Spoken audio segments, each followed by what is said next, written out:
위기의 공교육 현장을 회복하기 위해 다양한 개혁의 요구와 교사들의 목소리를 담아내는 단체가 있습니다.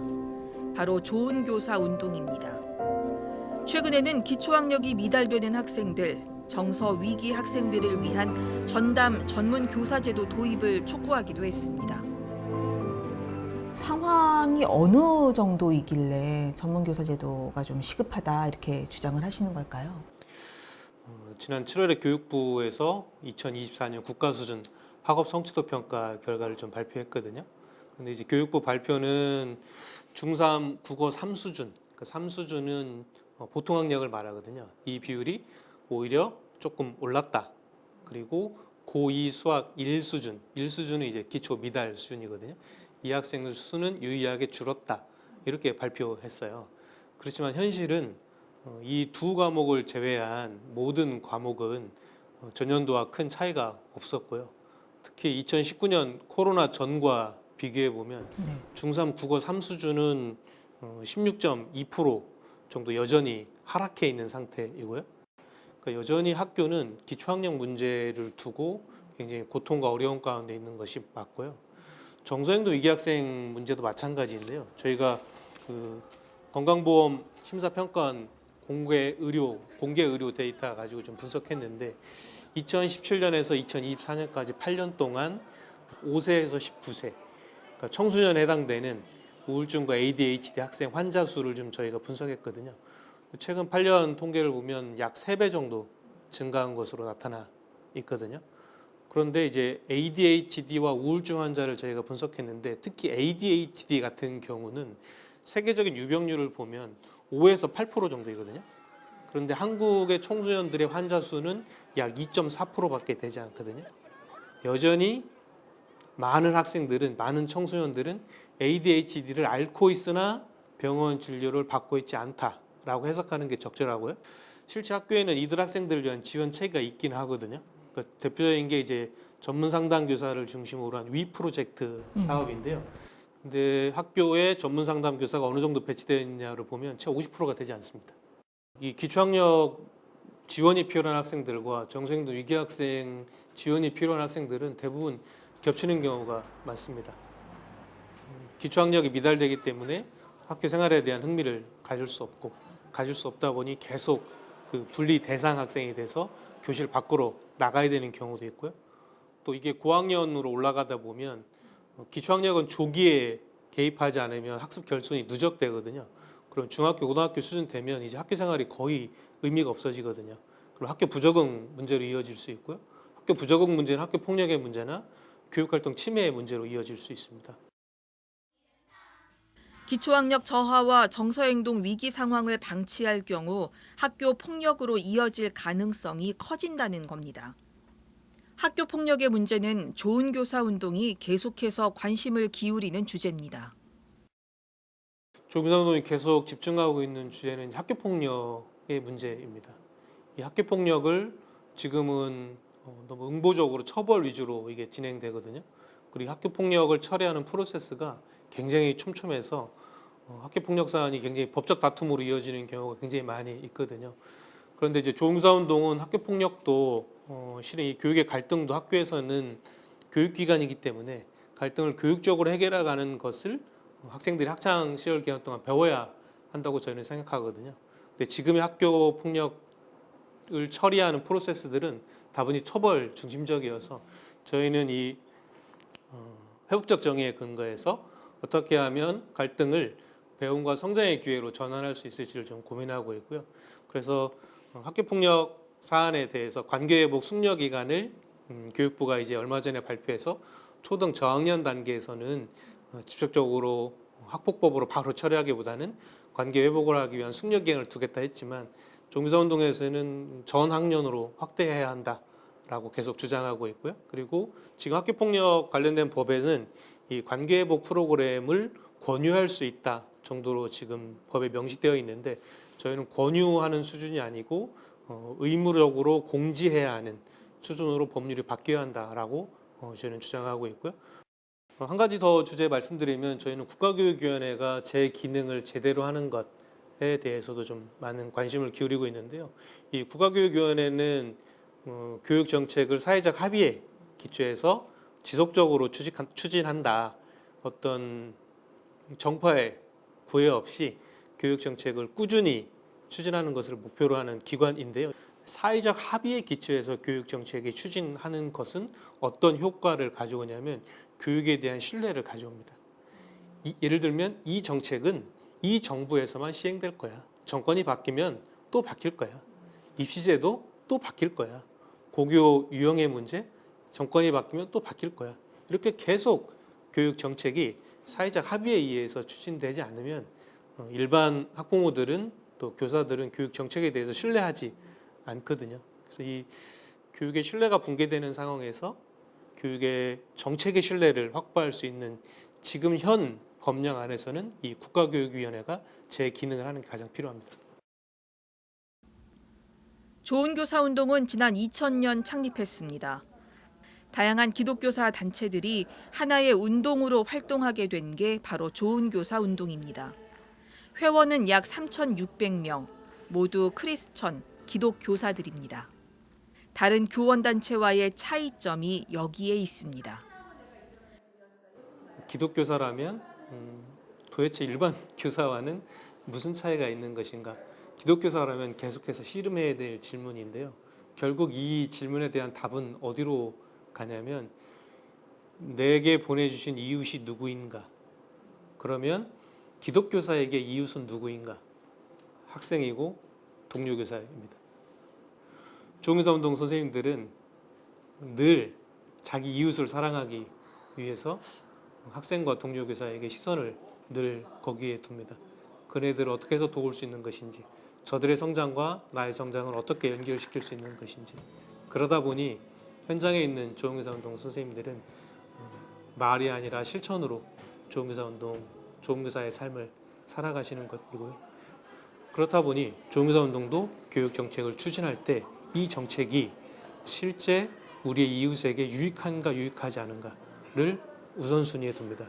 그 조은교사운동이 교권보호 관련된 입장을 낼 때 교사의 안전을 지키는 것이 학교의 안전을 지키는 것과 다른 것이 아닙니다.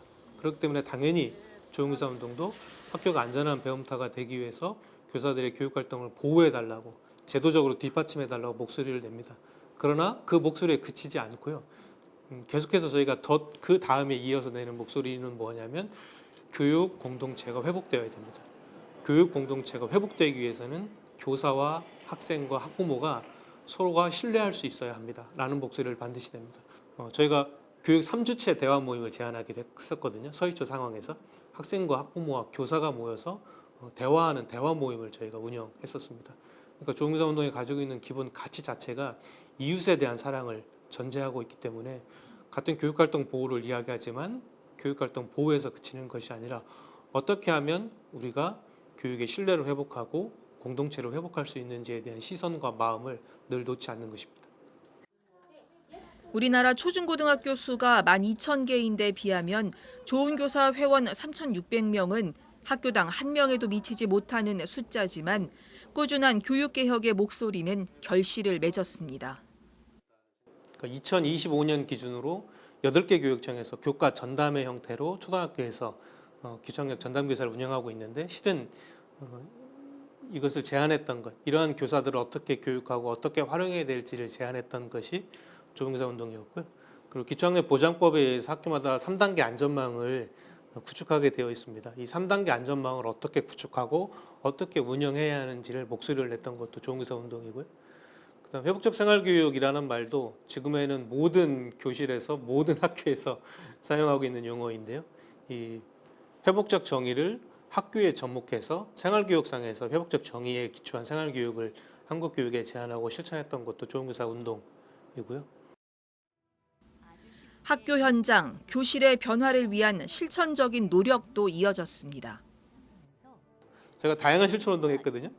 학부모 편지 보내기, 가정 방문, 1대1 결여, 기초학력 구출 40일 프로젝트, 요즘 말 걸기 캠페인, 다양한 캠페인을 지난 30여 년간 끊임없이 해왔습니다. 저희가 하는 사업 중에 실천 운동 중에 1대1 결연 사업이 있는데 본인이 1대1 결연하고 있는 학생을 위해서 기도해 주세요라는 기도 부탁이었는데요. 그 선생님께서 1대1 결혼하고 있는 학생은 그 뇌병변 1급 장애 학생인 고3 학생이었고요. 100% 타인의 돌봄이 필요한 상태이고요.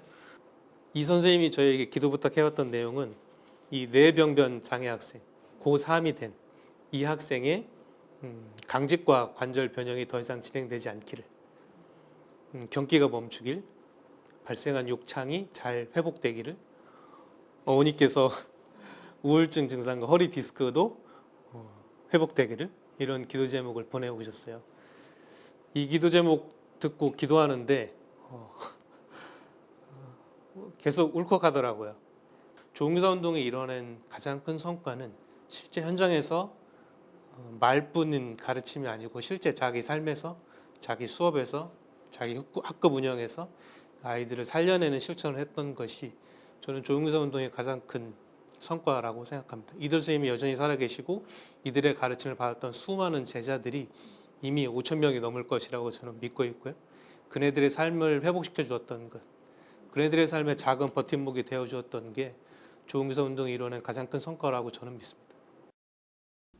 좋은 교사 운동의 이 같은 다양한 노력은 모두가 배움의 기쁨을 누리는 교육이라는 하나의 개혁 방향에 초점을 맞추고 있습니다. 한국 교육은 실은 고통의 교육이라고 표현되거든요. 사교육 문제도 심각하고요. 또 공교육에 대한 신뢰도도 굉장히 낮은 편이고요. 조응교사 운동이 추구했었던 가치, 방향점은 하나입니다. 모두가 교육의 원래의 본질인 배움의 기쁨을 맛보게 하는 교육이 조응교사 운동이 지향하고 있는 교육이고요. 특별히 저희가 모두의 방점을 찍는 이유는 이 교육의 고통의 문제는 가장 낮은 계층, 가장 소외되는 계층, 가장 어려운 학생들에서부터 이 고통이 더 심각하다는 데 있습니다. 하나님께서 가장 작은 자들에 대한 관심과 마음을 씌웠던 것처럼 조응교사 운동은 99.9%가 기독교사들이기 때문에 늘 학교 안에서 고통당하는 자들, 그리고 그 고통에 관심을 가졌고요. 그게 학생이었고 동료 교사였습니다. 저들의 고통을 외면하지 않는 것, 저들의 고통을 우리의 실천으로 해결하는 것, 또 실천을 근간으로 해서 정책을 제안하는 것이 조응교사 운동이 지금껏 추구했었던 방향들이고요. 교육의 영역, 누구도 소외되지 않기 위해서 교회가 함께 해주어야 할 역할이 있을까 물었습니다. 저에게 하나님의 말씀 중에 학교 현장에서 가장 이루어지기 어려운 말씀을 하나만 꼽으라고 한다면 아마 이 마태복음 5장 말씀일 것 같은데요. 어떤 내용이냐면 오른뺨을 치며 왼뺨을 돌려대고 억지로 오리를 가고자 하는 자에게 십리를 가주라는 이 말씀이거든요. 실제 학교 현실은 교사가 뺨을 맞는 시대이니까요. 아마 이 말씀이 한국 교육에도 적용이 될까 할 때 가장 갸우뚱하게 되는 말씀인데요. 실은 한국 교회가 한국 교육의 형성과 발전에 지대한 영향을 미쳤습니다. 그리고 여전히 한국에 있는 많은 기독교 사립학교들, 기독 대안학교들, 기독 교사들이 배움의 본질인 기쁨을 회복하기 위해서 지금도 많은 노력을 기울이고 있는 것이 사실입니다. 그러나 안타깝게도 교회에 대한 신뢰도는 점점점 낮아지고 있고 공교육에 대한 신뢰 또한 마찬가지입니다. 저는 이 시대에서 가장 필요한 이 한국 교회의 역할은 심리를 가주는 믿음이 지금 한국 교회에 저는 필요하다고 생각합니다. 다르게 사는 삶, 다르게 사는 삶을 한국 교회는 이 교육의 영역에서 보여줘야 한다고 저는 생각해요.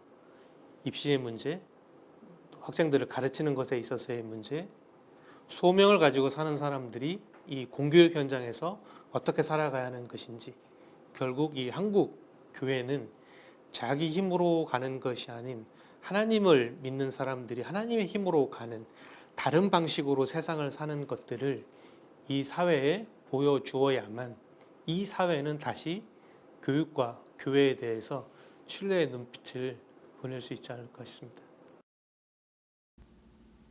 어느 직업군에서든 어느 영역에서든 그리스도인이라면 세상과 다른 삶의 모습을 보여줘야 한다는 좋은 교사 운동 한성준 대표. 교사 되기가 그 어느 때보다도 쉽지 않은 요즘, 더욱 복음의 정신으로 사는 진정한 교사가 필요한 때입니다. 제가 교사가 될 때는 그 IMF 후라서 교사가 굉장히 안정적이고 선망하는 그런 직종이었는데요.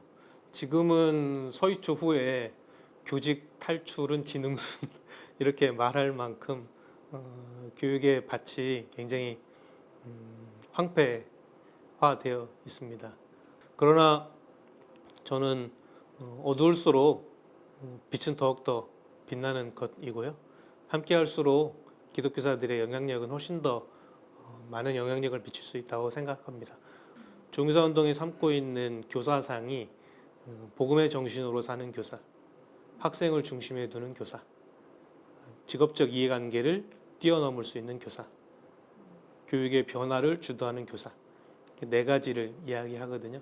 저희는 이 네 가지가 이 시대의 흐름과 역행할 수 있는 하나님 나라의 본질적인 가치를 담고 있다고 믿고요. 이런 교사를 꿈꾸는 교사들이 모였을 때 오히려 시대가 어려울수록 교사로 살아갈 수 더 힘든 상황이 될수록 오히려 기독교사로서의 영향력과 빛은 더욱더 잘 드러날 수 있는 좋은 기회라고 생각합니다.